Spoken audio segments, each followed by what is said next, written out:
Hello and welcome back to another episode of Beyond the To-Do List. I'm your host, Eric Fisher, and this is the show where I talk to the people behind the productivity. This week I'm excited to share with you a conversation I had with Keith Ferrazzi. He's the chairman of Ferazzi Greenlight and the Greenlight Research Institute. He has a brand new book out called Competing in the New World of Work, How Radical Adaptability Separates the Best from the Rest. And in this conversation, we talk about this going back to work or going back to the office mentality. We talk about the great resignation, which I don't really love as a term, but hey, it's what people are using. So SEO, there you go. And we talk about where we've been in terms of the world of work, where we are now and where we're going. We talk about the pandemic. We talk about the returning to work. We talk about which back to office approach, if any, is the right one. We talk about being adaptable, and we talk about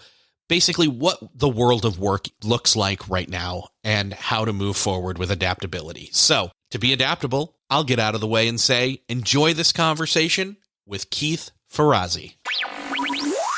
Well, this week, it is my privilege to welcome to the show Keith Ferrazzi. Keith, welcome to the show. Thanks a lot, Eric. It's going to be fun. Yeah. So, man, the new world of work sounds very, overwhelming, foreboding, maybe to some people. I think the reality is we've been talking about this stuff for 20 years. Yes. And the reality is for 20 years, we haven't been doing anything about it. Lots of conferences. And what we had is an inflection point, a 2-year reboot where we had an opportunity to either crawl out of the rubble and go back to work or go forward to work. And that was really what I was trying to do in our research for the last 2 years. 2,000 executives. We crowdsourced hundreds and hundreds of best practices of what it really means to take advantage of this new world that we're living in today. And then we documented those and curated them in what Harvard picks as its top book coming out of the pandemic called Competing in the New World of Work. So I'm glad to see that we are in sync, because I can't help but think that a lot of the stuff that's being talked about recently, it's one of the reasons the phrase, the great resignation, drives me nuts, because yeah, I guess we can collectively pool a bunch of people doing the same thing all at once into like a quote, air quotes movement. But we've been headed this direction for a long time in fits and starts. And that's, I think, what you're saying too, is we've had an accelerating moment here, but things were already moving in this direction. Yeah, exactly. And for decades, I remember back in 2010, I was coaching the executive team of Cisco, John Chambers' executive team. And I started to become aware of some technology tools like WebEx at the time, telepresence and others. And I thought, wow, this is interesting. And I approached Harvard to do a research project on what are the new people rules in a virtual world. If you go to hbr.org and you put my name in, there'll be at least 12 things that we published over a 6-year period that was way in advance of anybody really giving it out. We woke up today. And by the way, what was interesting, let me just pause for a second. The use of the technology is not the point. Mm-hmm. Turning on a camera is not the point. Changing the way we work, that's the point. And I'll give you for instance. There's a flawed assumption, I call it a myth, that collaboration means a meeting. The reality is that collaboration starts before the meeting if you're doing it right. The best practices that we saw and we curated and we put into the chapter around collaboration in the book showed that the best teams started dialogues in the cloud. They started them in shared Google Docs. They started them in SharePoint documents. They started them in Slack room conversations, Teams conversations. And it wasn't until there was really clarity around what are some of the ideas, what are the topics, who really has a dog in this hunt that should be in the room, then you have the meeting.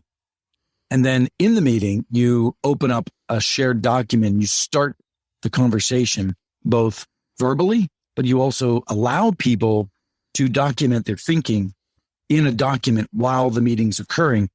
The average meeting of 12 people only have 4 people feeling that they were fully heard. That is inexcusable and it's unnecessary. But if you change the way we work, we change our work assumptions and then use the tools to support new ways of working, new ways of collaborating, right? New ways of innovating, new ways of decision making. That's what we try to capture in the book so that It's not just about slapping tools on old ways of working. That's the big shift. Yeah. And it's not just about, I think one of the ways that the tools have kind of, well, in some ways become the focus of the dialogue or gotten in the way of the dialogue is because the tools typically allow more of an asynchronous workflow, which is great, but it also then encourages in some weird ways, the opposite. Oh no, well, since we can be on all the time, we should always be synchronous as well. We should be asynchronous and synchronous at all times, and no one can decide what to do, which way, when, how, etc. Yeah, exactly. There were 4 basic principles that we uncovered of a leader that is really in this era, in this new era. One of them is the need for what we've just been talking about, radically redefining collaboration to be much more inclusive, much more bold, just because it used to be that if you got more people involved in decision making, that it would slow things down. That was an old way of thinking. What we saw is organization crowdsourcing innovation. At Unilever, they stopped doing business planning top down. The old way of doing business planning is the CEO and the CFO would figure out the budget, hand it off to the executive team, negotiate a bit, and then cascade it to the company. Unilever said, let's get our top 300 leaders to co-create what are the real growth opportunities. Let's build it bottom up. That would never happen before. First of all, people are all over the world. And we've been living in hybrid worlds for a long time. We've just been doing it badly with still having the centricity of a headquarters, and then everybody who was virtual got treated like a second-class citizen. The equalization of voice, the teaming out of more and more individuals being involved in decision-making, that happened in such a beautiful way during the pandemic. We never want to go back. We never want to go back to work. We only want to go forward. So this inclusion space was probably, and collaboration space is one of the big chapters. Another one is agility. We practiced crisis agile during the pandemic, and we were waking up every day, figuring out, taking in what was changing, pivoting, adapting. We need to sustain that. And we found amazing organizations creating that kind of sustained agility. The other one was resilience. We've never seen mental well-being and shared responsibility for people's energy, vulnerability.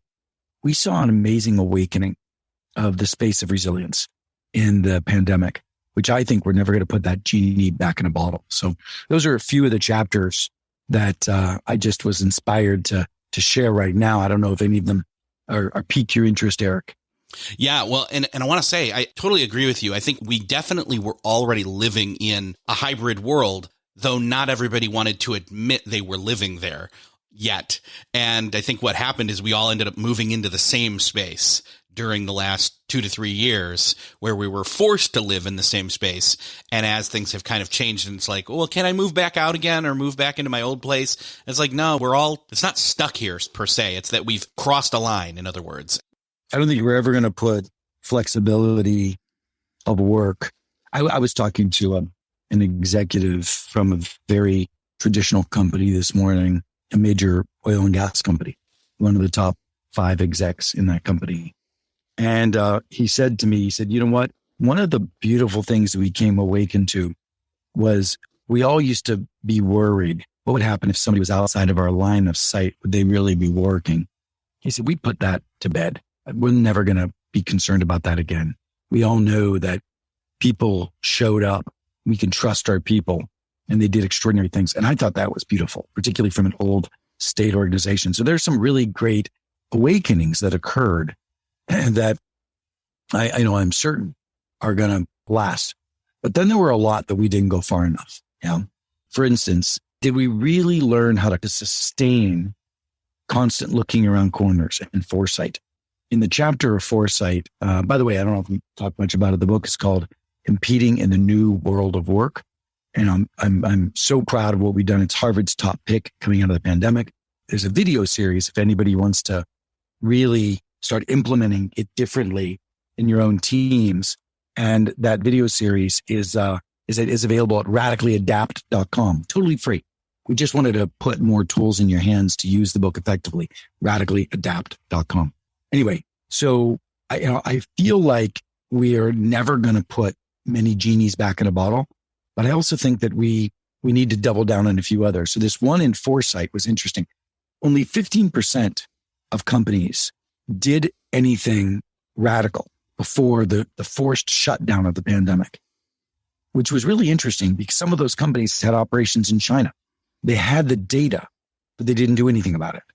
There was one executive named Rick Ambrose from Lockheed Aerospace. So proud of Rick. Rick had a process in place of leveraging his team and crowdsourcing insight from his team. And the way he went about doing it was on a monthly basis, he'd have a meeting and he'd say to his team, hey, what has anybody seen that we need to be attentive to, either risks or opportunities? 5 minutes, by the way. This was a meeting he would have, but 5 minutes on the agenda. And what he had done was every member of his team had a different vantage point to look at the world. Somebody was looking at competitive changes, another one looking at technological disruption, another one looking at customer shifts. So everybody had a vantage point that they had really thoroughly thought about risks and opportunities. And then in that 5-minute episode, they would say, hey, I just saw this thing going on in China with the virus. Maybe we should move that to an analysis meeting. And everybody would volunteer something they've seen if they saw anything. And sometimes nobody would have anything. But this month in December, they did. They saw COVID.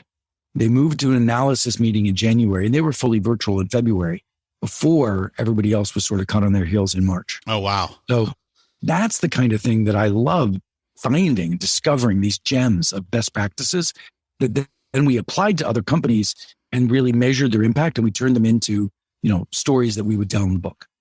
That's amazing. See, here's the thing. It's like you feel like everybody got caught off guard, but I love hearing a story where somebody was already ahead of the game. Yeah, exactly. But that happened because they had a best practice in place. And what we're trying to do is we crowdsourced these 2,000 executives, what their best practices were, tested the best practices for efficacy, and then documented them in the book. I'm curious. I want to set the stage just a little bit more here. I'm curious, what has that last, we've been, again, you said we've been living in a hybrid world for a long time, though in a sense, nobody's wanted to admit it until now because they were forced to. What were some of these things that, in the process of moving towards a new world of work in recent history, as well as I've been a remote worker for, let me see here, early 2014. So 8+ years now.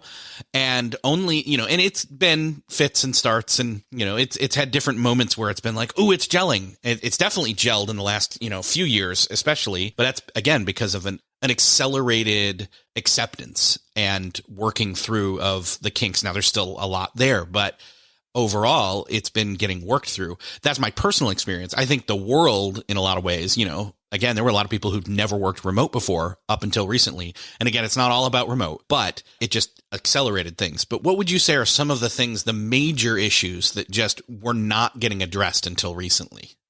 I feel like, and this is why the subtitle of the book is Radical Adaptability. Mm-hmm. What was happening for 20 years is we were living in a world of volatility that I don't think was being addressed. We did not have inherent ways to look around corners. We weren't truly opening the aperture of our outside in view. And we weren't really practicing agile. We were, staying steady state, and we were getting disrupted. New technologies and technology companies were being created that disrupted entire industries. Now, I think about myself. Here we were I was the chief marketing officer at Starwood Hotels. What stopped us from creating Airbnb, right? So the world was volatile, and we were clinging to our fingertips to old industrial era ways of working. And what I even still fear is that we will crawl out of the rubble and go back to work in too many places.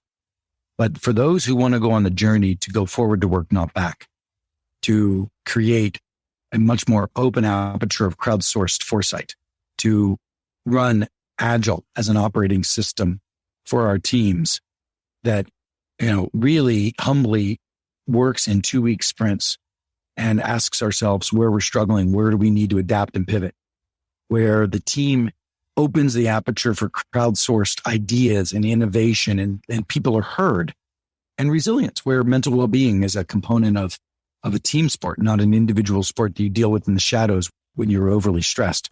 So I think that there's so many different places that we really learned during the pandemic to reboot work.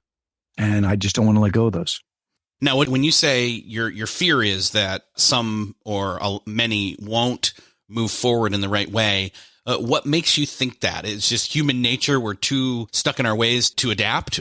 Or again, I think, in some way, shape or form, and again, I hate using these terms. I hate the Great Resignation as a term. And maybe it's just because I saw it everywhere, all of a sudden, everywhere. Yeah. But I just feel like maybe enough people woke up and moved on from where they were to somewhere that was better. At least I hope that's the case. But what's your gut telling you when it comes to that fear? One of our faculty in the Research Institute is the head of people operations at Neely. And he had a really insightful way to look at where we are right now. He said, we were talking about a lot about the Great Resignation and how people's mindsets have opened up and changed. He said, I thought it was so powerful. He said, let's stop calling it the Great Resignation. That is an outcome that's happened because companies have failed to meet their people where they are. And he said, let's call the movement the Great Exploration. And leaders who recognize that we're all exploring, even our leaders are exploring. What does work mean? What is our purpose? How do we want to live our lives? That is a very powerful exploration that has opened up for everybody in the last 2 years. And a company or a leader that doesn't embrace that and doesn't make room for their people to explore. Now, what we started asking is, what would it mean to let your people explore? How would you hold space for people to ask, what is their purpose? How would you create variety so that people can find something they're interested in inside of your walls? How do you offer sabbaticals? Stacy at Intel is beginning to offer people 20% of their time at full day a week focused on a passion project of their choice. It could be a philanthropy. It could be some cool project to grow the company. It could be anything, but offering passion projects. I think if you get clever, and we're doing this research and it's in the book, if you get clever about how do you meet your people in their great exploration, that could be game changing. Yeah. I mean, geez, that right there is a game changer in terms of most people's lives. I know that when given more agency in a position or a possibility of additional or different positions or duties or passion projects, it can make a world of difference to your existing situation. Exactly. Yeah, man. I think then that aside from the granted permission of exploration, though, what else do you feel a leader can start to look at things through the lens of and grant to employees, and vice versa? What should employees be looking for in terms of this adaptability that we're talking about? Well, I think where employees and leaders meet is in a different place. Instead of having leaders hand down policies or leaders offer their solutions in a controlled, centralized way, I think what is the new space is in co-creation.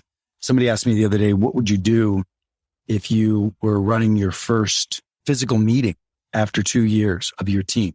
And I said, well, why don't you ask that? Like, why don't we open up a mural board, a crowdsourced, whiteboard, and ask that question? And let's hear suggestions. And let's co-create how we're going to use physical space with this first meeting as the first pilot. That's the kind of leadership that I want to see more of, right? Not central controlled and then shipped out, broadcast out, but invited in, co-created. That's going to be a big difference in great leaders of the future. Much more openness. As I always say, a great leader, when they think they've got the answer, should be telling their people, I'm 30% there. Come on in with me and help figure this out with me. Mm. And that's a sense of shared ownership is my first gut reaction to that. Shared ownership, but shared creation leads to shared ownership. Exactly. Mm-hmm. And even shared investment, because now that I own it and now that I can partner in it and be part of the creative process, I have a say, I have a voice, I have input, and not just feedback, not just, hey, this is Q&A. If anybody has any questions, go ahead and ask them now and we'll answer them. It's you have a seat at the table. You have input to give direction and sway the dialogue and action. Yeah, exactly. And I don't want to have somebody come up with an idea and sell me on it for me to buy in. I want to co-create. And that's the real opportunity is in co-creation. Yeah, man. So how would you say is the best way, again, we've said technology is not the cause or the answer here. It's just part of the ecosystem. Yeah, it's just a tool that's finally available to us, Yeah. So, and I know that, that makes collaboration in some senses easier, and yet for others, it's possibly more difficult because you have a million Slack messages while you're trying to focus on something, hence productivity. But what would you say in terms of maximizing or using these tools and the technology to move towards that co-creation? Again, this is where asynchronous really does come in for team members to, wherever they're working, work together and collaborate. The technology is both precipitator and the enabler. And it's interesting, we couldn't have had, I guess we could have had asynchronous collaboration in the past, letters, emails, right? Well, yeah, we did. It just was slower, right? Yeah.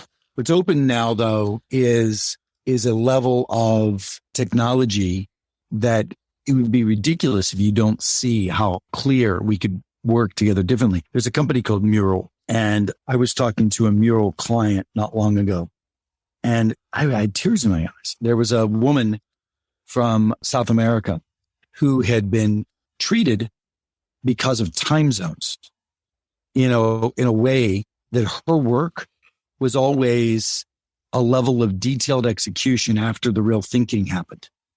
So real thinking happened in headquarters, then they'd pass it on to her to get engaged. And all of a sudden, with Mural boards, she was able to participate right up front.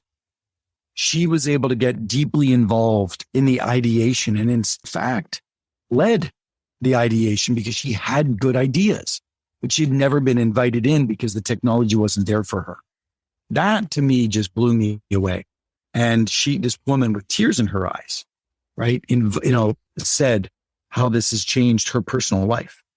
Interesting. Yeah. I mean, I haven't had that far of, a life change when it comes to it. But I think because for me, my experience it's been a slow boil. It was a shock at first, but then, I had, let's see. So if we say March 2020 is when quote, air quotes, everybody started to work asynchronously and was forced to work from home. At 2020, that would have been, a little over 6 years for me of having experience under the belt. So it was never oh my gosh, this is a game changer. But that's just my lack of awareness or lack of remembering how it used to be for me. So yeah, I think I've been in dialogue with people who are used to going into an office. Yeah. Again, it's, if you've not been there, the shock won't be quite as difficult or different, but it might be in that how you collaborated with your physically proximate peers. Now you're an equal, right? That's very powerful. 2 tiles on the same screen instead of, looking up to the headquarters in the 36th floor. And that meant something. It doesn't anymore. I just want to make sure that, again, I reiterate to your folks who are listening, if you really want to start consuming these best practices that have been documented in competing in the new world of work, go to radicallyadapt.com. And we created a free video series that we would love you to have in order to begin to implement this with your teams. We put, 10-minute videos together that you can share around to your team, talking about how do we want to renegotiate our contract with each other, and how do we want to make sure we don't go back to work ever? We go forward to work only. So I hope people will take advantage of that in addition to the book. Yeah. And I love that you're framing it that way. Instead of back to work, it's forward to work. And in the same way that, a lot of people are using that, return to office is another familiar or often used phrase these days that is being called out there. What would you say to that? To a leader who is potentially not seeing any downside to making sure everybody comes back in, again, back to an office versus employees who have now found, there is some benefit to doing that. And believe me, I've enjoyed going into an office again, but it's also, there's pros and cons. I love staying at home too. Let's just make sure that we don't have this forced march that people don't have a voice around. Yeah. And everything needs to be engineered, not at the corporate policy level, but at the team. Make sure that the team's the arbitration for what's right for them. Just use the work to guide what's needed. Use the work, use outcomes, and people can navigate that way. Now, it might be helpful to put some bumper cars together to say, listen, we're going to have a certain set of physical days where we all want everybody in the office, whether that's monthly, quarterly, weekly, whatever it is. And we want you to organize your physical activity in that construct, which makes it easier for everybody. I understand that. The one thing I would say, though, is don't force people into physical work if you're not leveraging physical for physical. If we go back and we do physical work the same way we did prior to 2020, then people are going to be very frustrated. It's like, why now didn't we do this in a virtual meeting? I could have stayed home.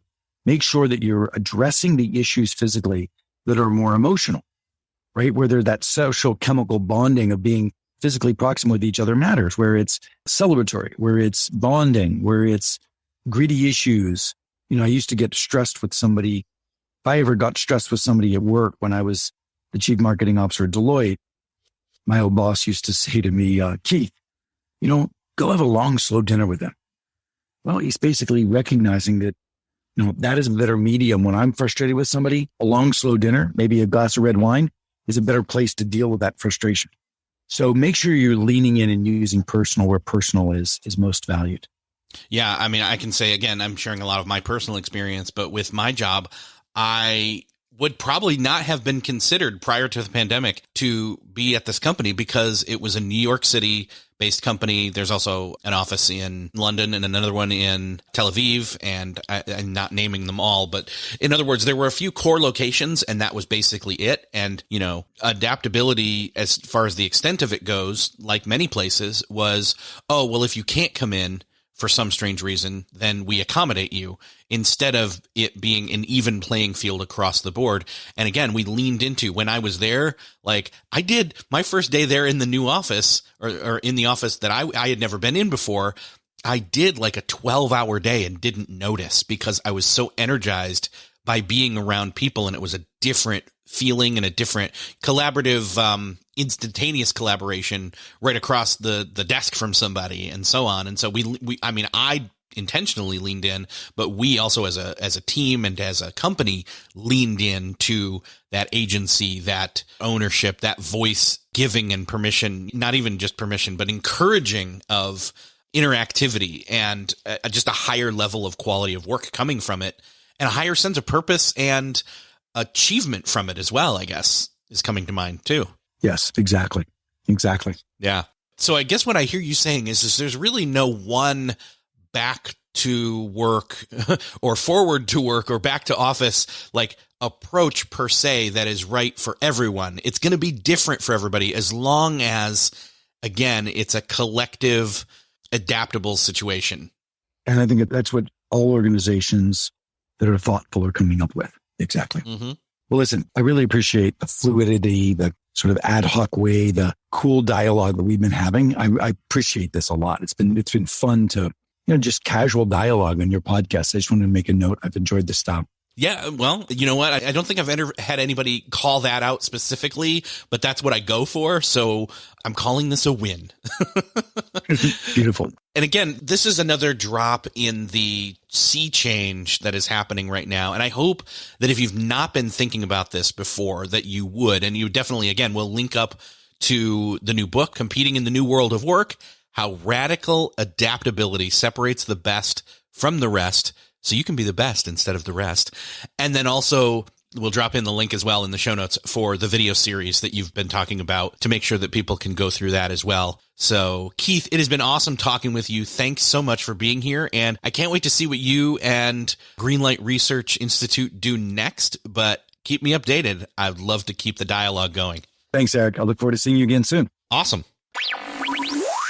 Well, that's another podcast crossed off your listening to-do list. I hope that you enjoyed this conversation with Keith Ferrazzi and have thought about what your position right now is in terms of your career and your world of work. If you found this episode helpful, I'd love for you to do me a favor and share it with somebody that you know needs to hear this and be thinking about where they're at right now. You can do that by hitting the share button in your podcast player app of choice where you're listening to this, or you can go over to the show notes at beyondthetodolist.com and share it from there. Thank you so much for sharing. Thank you for listening, and I will see you next episode.